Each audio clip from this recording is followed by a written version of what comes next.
See that out there? She's a little bit excited. Just dressed up an old berm I had back here in the corner of my yard in the back, and I can get about 65 yards, 67 yards maybe. Shooting 65 right now. But what I'm excited about is found an old target, and I was cleaning up here in the back of the yard that I haven't used in, I bet, 5 or 7 years, and it looks like it's still holding arrows. So yes sir, look at that. So I'm gonna be honest, as I was shooting a lot of 3D back in the day, this was probably my least favorite target, or one of my least favorite targets, because the body was so big, and finding the vitals, the scoring rings, actually, I was always a touch off on this target. So I'm gonna, I mean, it's old, it's older than dirt. I'm gonna have to do a little TLC on it. You can see here, this target's actually been patched up once before. Arrows in there, one's a little low, but not a bad group. First group of the day there. But I'm gonna probably at least repaint this target. I may try to fill it a little bit in some of these spots, but it's holding arrows right now. So hey, maybe it'll hold up for get me through start of the season or the hunt. But excited to be able to be practicing on this target. This is actually an old school Delta McKenzie Mountain Goat. They don't even make this target anymore. So you can still see it. Might be able to see the... Anyway, it's in bad shape. Still holding arrows. We're gonna keep flinging them at it. Well, I'm gonna go ahead and give it a shot, fixing this old target up. And I was thinking about it, and I think it's probably somewhere between 14 and 16 years old. I bought this target actually somewhere between 11 and 12 years ago, and I bought it used. They'd already patched it up, so I'm gonna actually, first thing I'm gonna do is I'm gonna just take my air compressor and just blow everything out, get some of the old cobwebs and dirt and that kind of stuff out of there. And then it looks like they put a piece of foam inside, because it's starting to kind of come apart on the outside there. Still holding arrows, but they're blowing they're almost going to the fletch. They're almost buried into the fletch. So I'm gonna look at that foam, see how shot up it is. I might take it out. If it's still in decent shape, I'll clean it out, and I'm gonna put some of this just great stuff, this foam that just expanding foam. And then once I've got it all foamed up, and I'm gonna fill some of the bigger gaps, I'm actually gonna foam the head together to the body so it won't come off either. And then once it all dries up, I'm gonna shave it off and kind of trim it, and then I'm just gonna go over it with some white Flex Seal. So roughly 20 bucks, 22 bucks. I've got an old piece of this is a low density foam. I'm not sure if I'm going to use this. It just depends on what the inside foam looks like. But like I said, I don't want to put a whole bunch of money into this target. I know there's some stuff that the manufacturers sell. You can put like a 2-part mix together and fill some of the gaps. I've done that in the past. I don't want to spend a whole bunch of money on this target. Like I said, I want to get some use out of it, but at the same time, I'm going to try to put it together for 20 bucks, see if it lasts a few more months. Like I said, this thing might be 16, 17 years old. I'm not sure. But hey, let's get to work.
Well, she's almost ready. It's a little bit soft there yet, but I'm gonna probably stick a little bit of foam there. I'm gonna start spraying the head and the back, getting some of this first coat on with that white Flex Seal, and see how it looks. Like I said, it's pretty rough up close. It's very rough up close, but I repacked with some of the foam inside, sprayed some of the expanding foam around it, put a piece of this little bit lower density foam on there for the front, but the back wasn't too bad. I just filled a few holes, so I'm gonna go ahead and start spraying some of the paint or the Flex Seal and see how long this takes.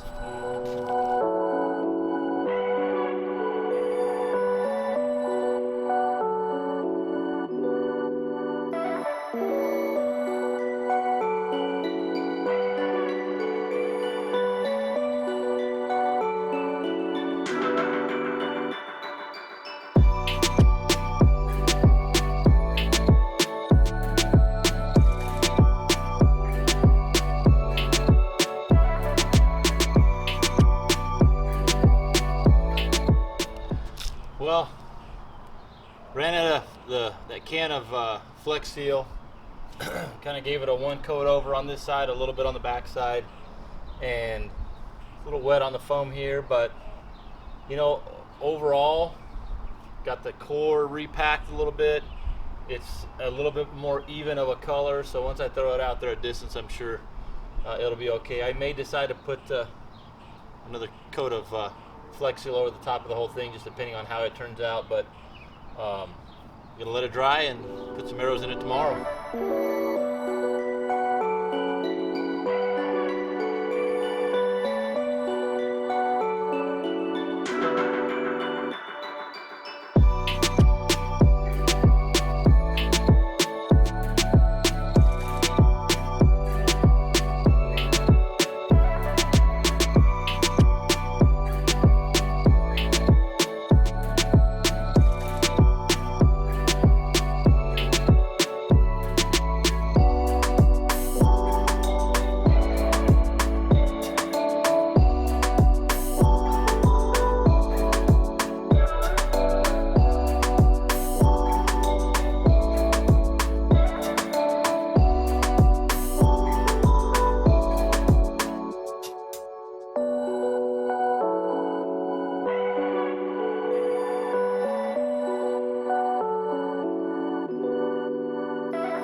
All right, well, it's about, it is 10 arrows on that target, and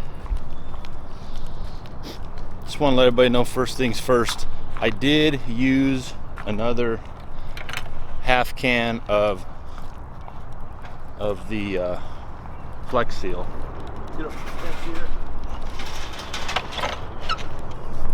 So just wasn't covered enough. I wanted to give it a little bit, get it a little wider. It's pretty bad shape, so I'm gonna stop here. I'm about 20 yards.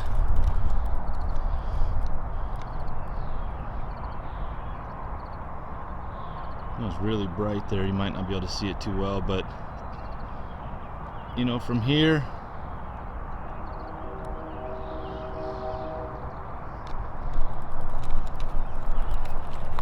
from distance anyway, it looks pretty good.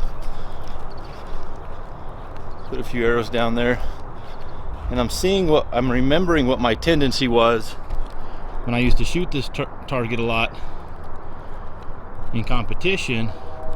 I had a tendency to hit it low. Such a big body animal like this,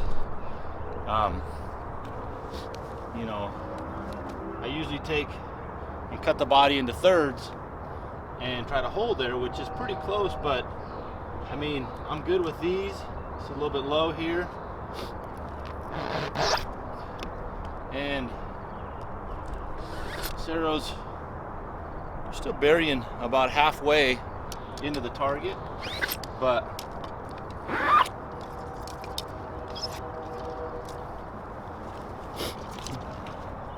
get out of the sun here a little bit.